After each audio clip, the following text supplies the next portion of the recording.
Hi everyone, today let's talk about where to stash some cash here at the year end. Do me a quick favor and like and subscribe and watch the video till the end to help out the channel, and let's get started. So where do the experts say to stash some cash as we push into the year end? First off here is the SoFi strategy, and that is buying dividend paying stocks as well as short-term government bonds. Not a huge fan of short-term government bonds right now, but dividend paying stocks, definitely good. Other bond funds out there are paying a little bit more right now, and they have racked up those higher interest rates for longer periods of time. And as long as the Fed follows through on cutting interest rates, government bonds, really any kind of bonds, as well as those dividend payers should see a little bit of growth. S&P dividend yield right now is 1.3%, so not super great. I would be looking for things like REITs, and in terms of what they are offering, they say quality dividend payers paying 2% there, quality dividend ETF here, QDIV, and then the covered call ETFs. I prefer JEPI, JEPI-I, and JEPI-Q, but another choice here is QDCC. So the internal yield they're saying is 2.75%.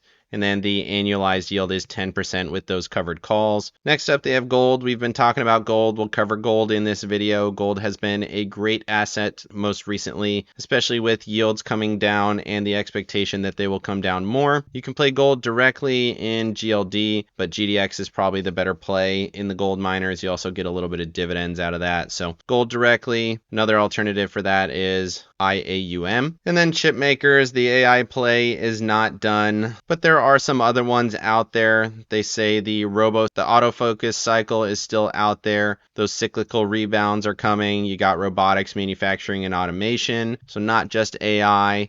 And you can play that with the Robo Automation Index, which is Robo. Expense ratio is a little bit high there at 0.95, so keep that in mind. And then the Robo AI ETF bots, again, 0.68, relatively high. But semiconductors have been a hot sector. They haven't been so great here recently, but NVDA continues to go higher, and we'll definitely take a look at them later. I would say this is a little bit more risky. You have to be bought into this thesis, whereas the dividend payers, these are things that you can buy for the long term and tend to do quite well. Looking at Fear and Greed, we stepped down to a 59 from a 74 a week ago. It's been a pretty big down week. You can see this big move down. Price is held in there pretty well, but Fear and Greed indicator definitely not doing as well, and most of that's coming from strength here. Strength has been continuing to trend lower, despite markets holding in there pretty well, even into the Friday session for the S&Ps. And then breadth continuing to trend lower. We'll look at that later on the charts. Put call ratio trending higher, makes sense. Fear there. Volatility still in neutral, but trending higher. I would guess that steps into fear here soon. And then safe haven demand as well as junk bonds. Safe haven pulling back into regular greed. Junk bonds still in extreme greed. I would say junk bond demand's really been the least reliable of this group. Kind of flip-flops here. When markets are starting to show weakness, it starts to jump into extreme greed, which is kind of interesting. Potentially that means we are getting a soft landing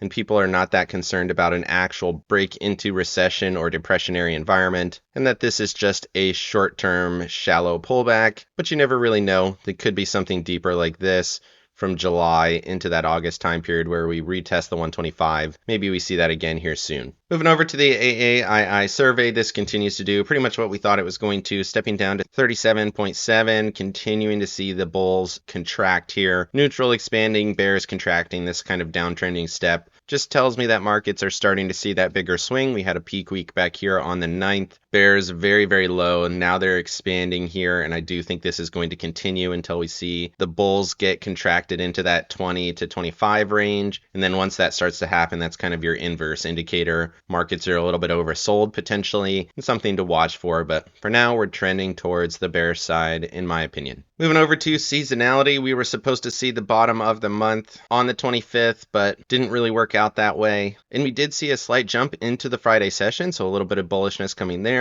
The question is, are we going to see that follow through here into the end of the month? Traditionally, this is a bullish period from that day forward, and so far it has been working out that way. So in theory, we've bottomed. I'm not sure how true that is, considering all of the other indicators that we've seen and that we will see in this video, but understand seasonality points to a little bit of bullishness. And then looking at November, you can see that bullishness continues into the 1st all the way up until around the 8th. And then for your election years, NASDAQ underperformed significantly in November, sideways choppy up until the 21st. And then we start to see that rally into the end of the year and beginning of next year. So right now, slightly bullish, seasonally choppy, but understand those election years can be very volatile with some lower lows to come even in the November period. And then looking at the calendar here, you can see really nothing for the Monday. Tuesday, quite bearish. Wednesday, a little bit more bullish, and then nothing here for the Friday. In terms of data, consumer confidence Tuesday, GDP on Wednesday, agriculture prices, Chicago PMI, here for the 31st on Halloween. Moving over to the economic calendar, just some auctions here for the Monday. And then for Tuesday, consumer confidence, JOLTS job opening. So we've got a jobs week, GDP for the Eurozone, GDP for the US. Pending home sales, fairly interesting. CPI for the Eurozone, core PCE. So we get a little bit more inflation data, as well as the headline PCE, of course. And then we have Fed balance sheet, Chicago PMI. For the Friday session, all of that unemployment data. Been watching this one closely. We did get a step down on the previous. Want to see this continue to hold in this area, if not step down a little bit.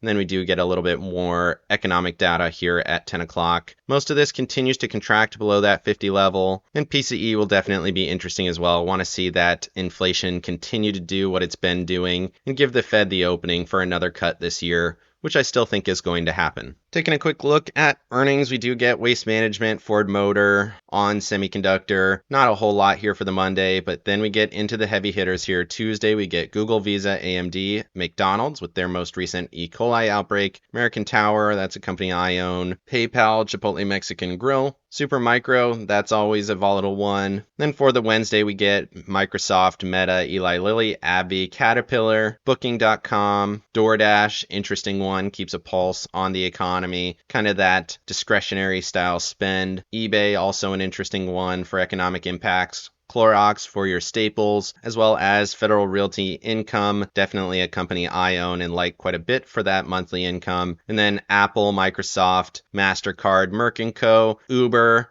Uber has really blown up here recently. Comcast, ConocoPhillips, Bristol Myers, tons of heavy hitters. Intel, Altria, Estee Lauder, always interesting. And then for the Friday session, we start to get into those oil companies, ExxonMobil, Chevron, Dominion Energy, Church & Dwight for you staples owners and dividend income investors. And that'll wrap it up for the week. Tons of heavy hitters this week. Expect some volatility, especially on the Thursday, as well as Tuesday with Google. We've been watching those quite closely. AMD, also an interesting one. Moving over to Max Payne here for the Friday, you can see put call ratio super high at a 6.46. Total options also quite high at 1.37 million. But look at these call walls here, 585 and 590. And we don't really have a strong put wall until 565. So price is likely to fall based on this, in my opinion. And the put call ratio being so high is only really high because of these strikes that are super far out of the money.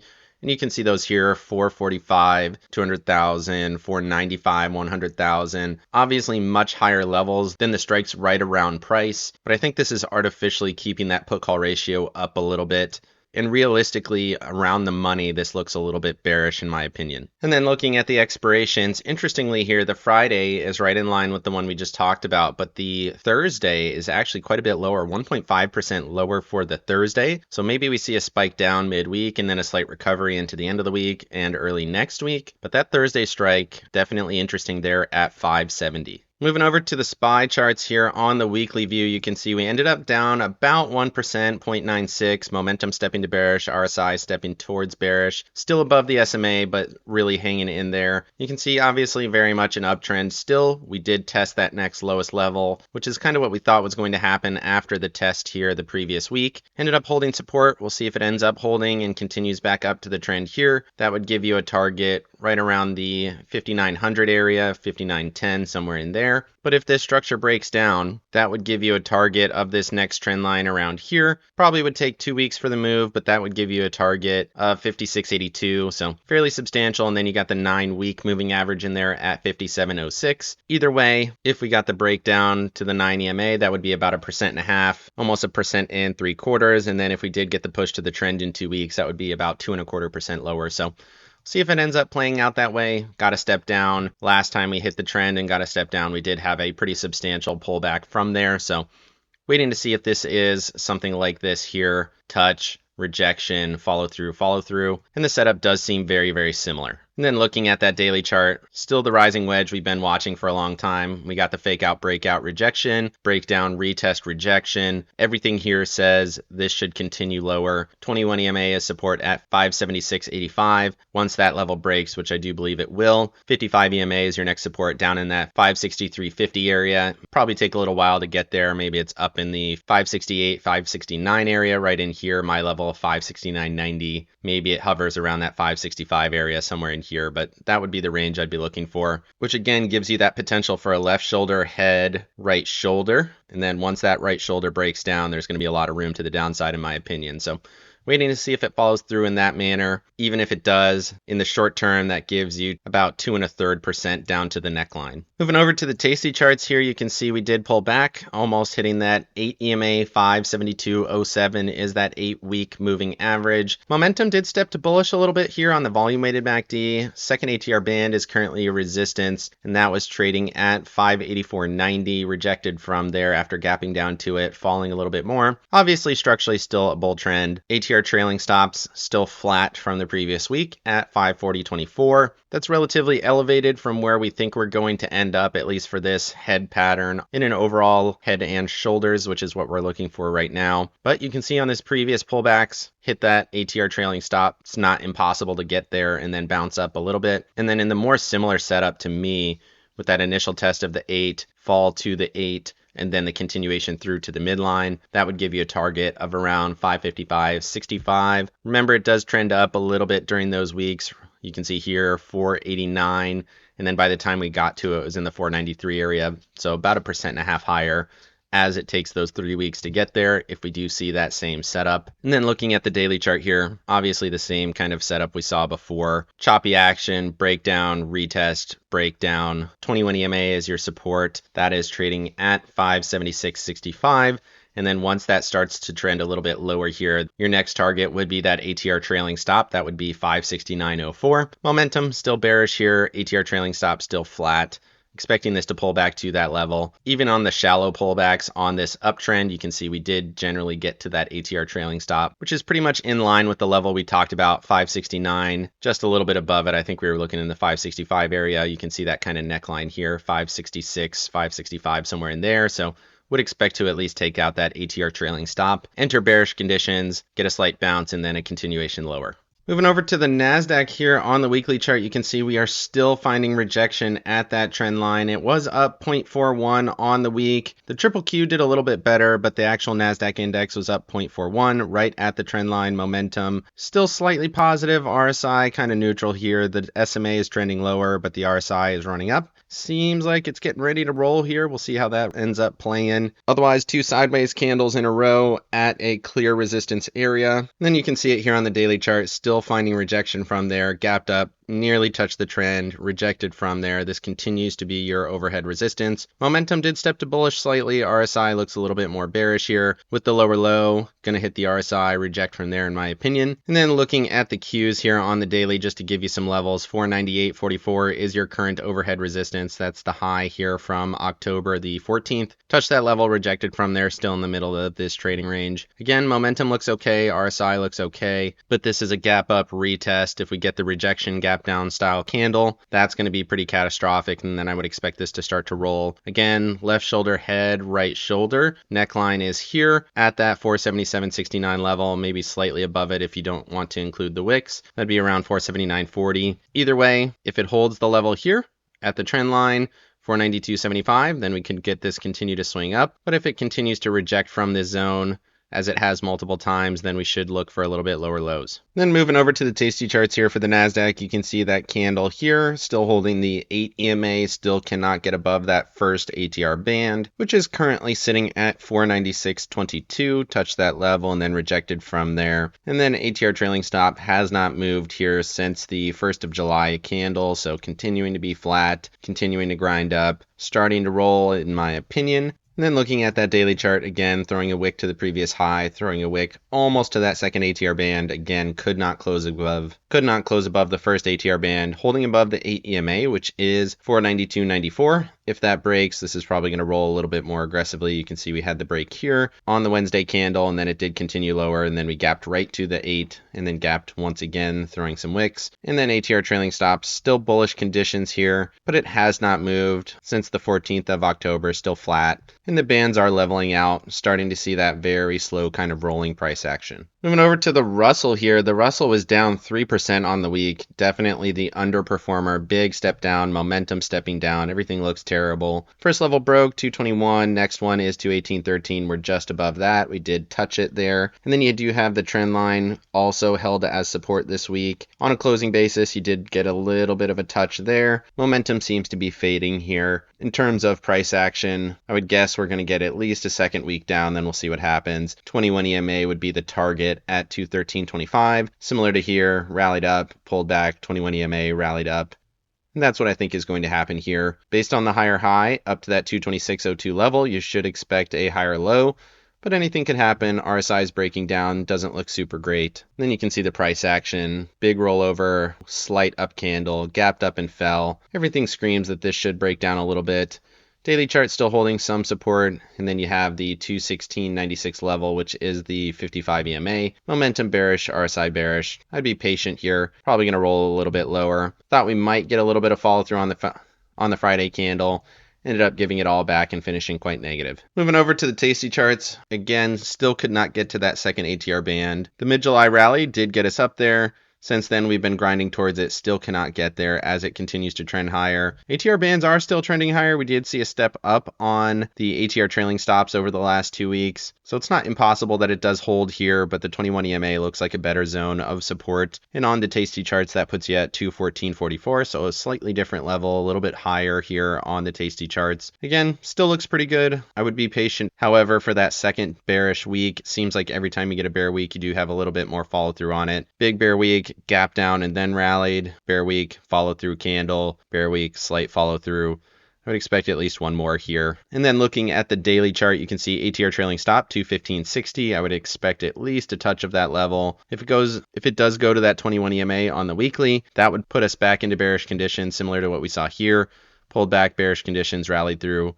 Held the higher low, rallied through. But watching this closely, the most recent support was the 55 EMA at 217.48. Touched that level, rallied up, just like we saw in the previous chart. ATR bands, sideways action for sure. Basically completely flat on all of them. Moving over to the Dow, absolute dumpster fire week, 2.66% down, broke the level. Next one is 218. 9 EMAs in there at 420.04. I would expect that to break. VWAP's down there at 211. Right at my next level, 412, somewhere in there.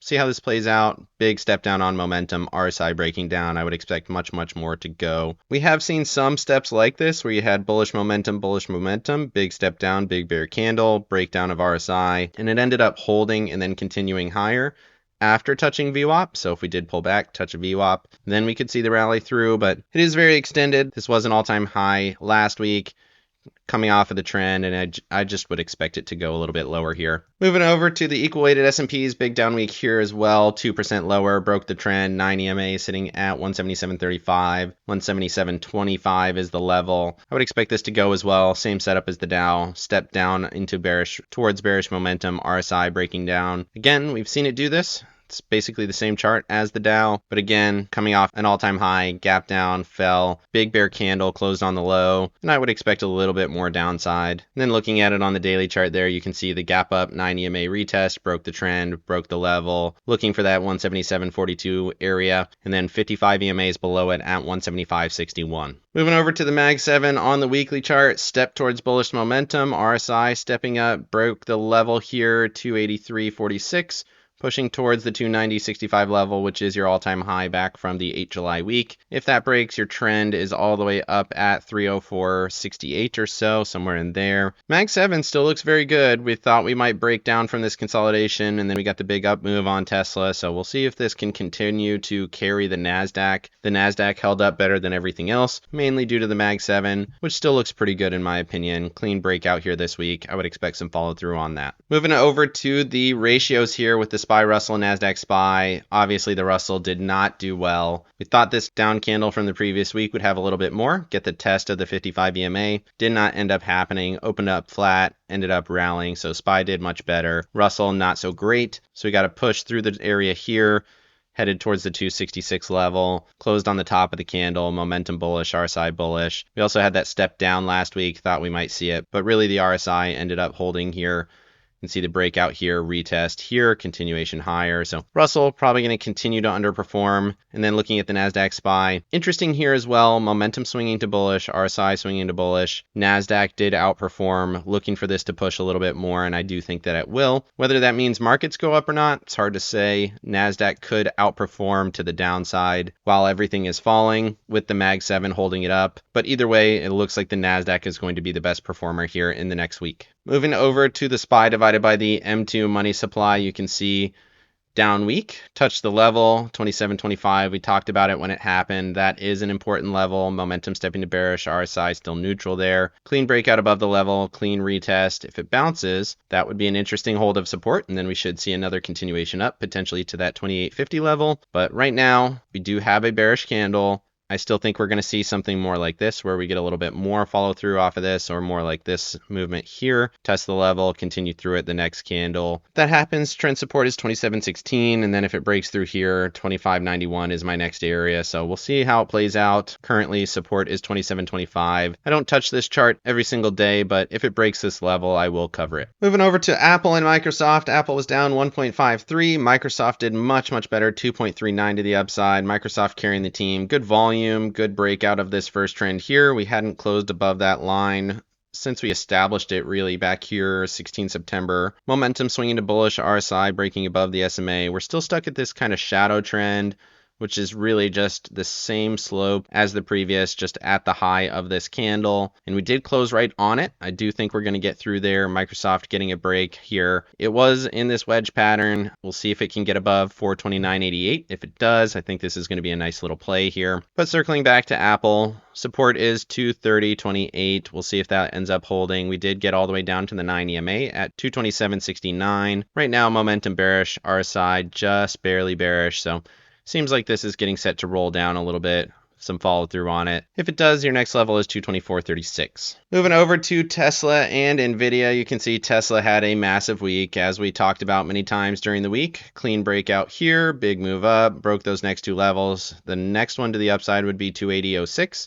If it gets up to the trend line like it did here, that would be up at about 295, 95, 296, somewhere in there. See if it can get that kind of move. Momentum bullish, RSI bullish. It's not overbought even with the massive move, because it was coming off of the big down move after their robo-taxi day. But we'll see how it plays out. Big candle, closed right at the top of it. And then NVIDIA got a new all-time high this week. That was 144.42, hit the trend, rejected from there, closed above the level, which was the previous all-time high from that 17 July week. So you got new highs on a closing basis over the past couple of weeks, but we actually eclipsed the all-time wick there this week. Touch the level, we'll see if it can continue up. If it hits the trend again, that would be up at 147.34. Moving over to Amazon and Alphabet. Amazon gap down in Doji, 0.61, still inside of this wedge, nothing really changing. Resistance 188.61, tested the next level actually, and then pulled back 191.64 before pulling back below my next level here. So pretty tight window in there. It still seems to not be able to get above that current level. Momentum stepping to bearish, RSI still neutral, volume on the week, on a bearish week. Interesting. And then looking at Alphabet, looks much better this week, up 1.18%. Want to see this push to that 21 EMA. Right now, this still looks a little bit shaky. So you got the big move down, left shoulder head, right shoulder, waiting to see if this inverse head and shoulders can hold up or not. If it pushes to this 21 EMA and rejects from there, that's going to be very concerning for me. That's usually one of my favorite types of setups. But right now, momentum swinging to bullish, RSI back above the SMA, got the clean break this last week. So right now, it looks good. 170.95 is the level, with that overhead resistance of the 21 EMA being a little bit concerning. That's at 170.54. Moving over to staples and discretionaries, we got staples down 1.43, broke down from that level here, broke VWAP, broke my next level here at 81.18. Next level would be 80.54, momentum bearish, RSI bearish. I would expect this to continue lower. Does kind of seem like it's setting up a little bit of a bull flag. Maybe I'll give this some structure this week. We'll see. But right now, dynamic support's all the way down at the 21 EMA at 80.14. So looks a little bit bearish going into next week. And then discretionaries got carried by Tesla this week. Very positive, 0.65, 253 level. Did get broken. Looking to push here to the trend up around that next level, 203.98. Momentum flat, RSI slightly bullish. Very wide ranging candle. Technically, it was a lower low from this previous low, and then we got the move on Tesla, which carried it. So again, waiting to see if the Mag 7 can continue to hold up markets, and it does seem to be working, at least for discretionaries right now. Moving over to financials and industrials, some sectors I haven't looked at in a long time, and you can see they've had a very powerful couple of weeks here. And then we got a big down week, 2% down for financials, 2.78 here for industrials. Again, big swings, big down moves. Remember, we've been seeing breadth pull back, and really tech has been the only one that's holding up. Underneath the hood, you have all of these different sectors starting to show some weakness. Discretionaries did okay, staples falling big, and you can see here both of these falling pretty substantially on the week. Moving over to wood and gold here, you got wood still holding this trend line here. We thought we might get a test and then a bounce from that level. Right now we got a little bit more fall, still holding the trend, waiting to see if this holds up and bounces from there. Still could do it. Right now momentum and RSI are a little bit bearish though. If it breaks back through here and starts to fall, that's going to be very concerning for me. We've had 4 weeks in a row of bearishness. We'll see if that continues.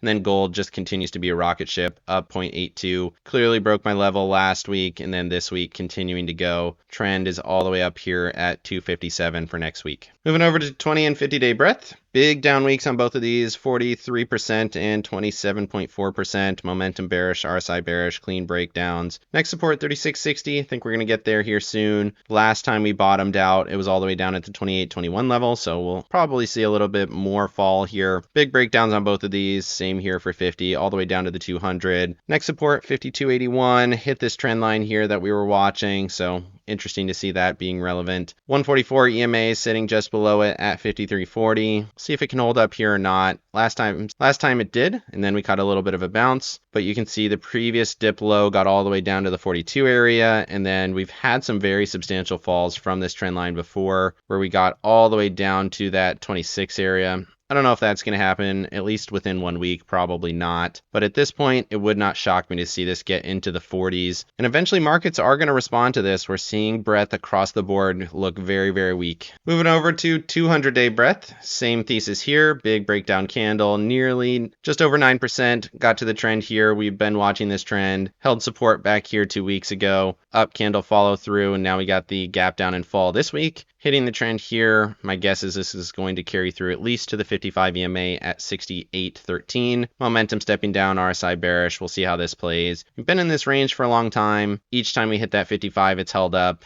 If it breaks down, the 200 would be your next level around that 61.24 level. My level's 62 right in here, so interesting zone. Then breadth continues to look weak in my opinion. Moving over to 2-year and 10-year yields, you can see both of these continued higher, breaking that 4 level here. 21 EMA is resistance at 4.15, but yields have rallied up super aggressive, continuing to rally here. Next level for the 10-year would be that 4.35 level, broke the 55, momentum bullish. And honestly, this is going to end eventually. We are in a cutting cycle. Markets do know this. I just think yields are getting a little bit ahead of themselves.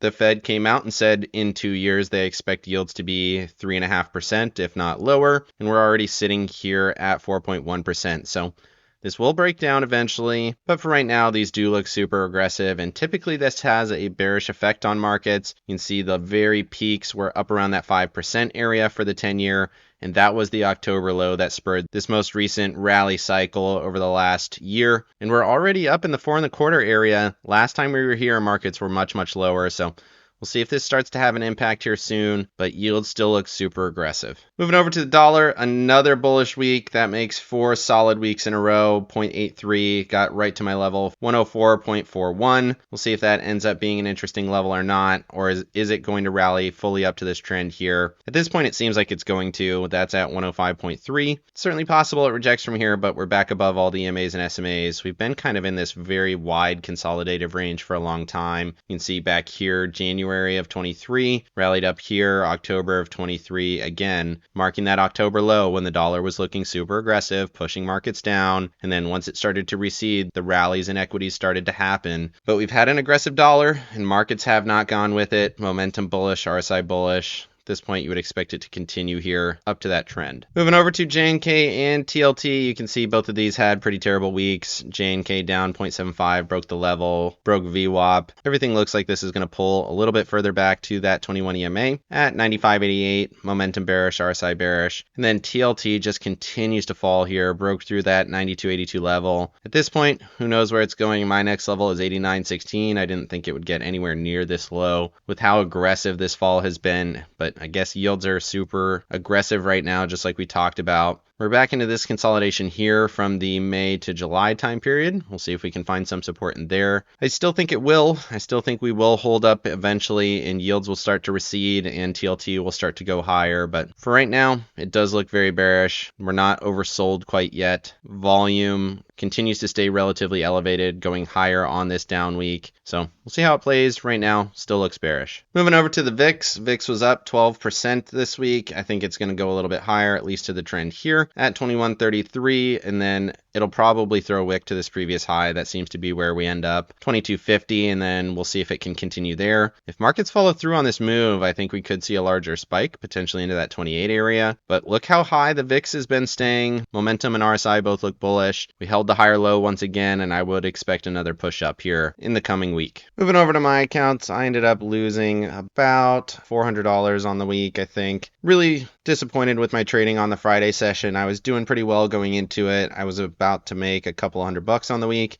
and I gave it all back with some poor trading. Right now, just being cautious with 2 put positions, 492 sold on the Qs for $1 credit on each. Again, my thesis is overall bearish. That doesn't mean the NASDAQ is going to crater. Mag 7 still looks very, very good. I still think the NASDAQ is going to be the top performer, so could see a little bit of a hold in there. On a closing basis, price did fall a little bit. The mid there was 493.30, so it fell about $2 potentially in the after hours, which is a little bit aggressive. So we'll see if that ends up being true in the Sunday night futures and in the pre-market. But right now, basically neutral here on the Qs, bearish on nearly everything else. Let me know down in the comment section what you thought of those trade ideas. Are you buying some dividend payers? Are you trying to get into some covered call ETFs? Or are you buying gold or looking more for that AI robo play? Otherwise, let me know what you think markets are going to do. Like and subscribe if you got any value out of this video, and make sure you hit the bell so you don't miss out on any future episodes. Of course, none of this is financial advice. This is all for entertainment purposes. Good luck in your trading and have a great day.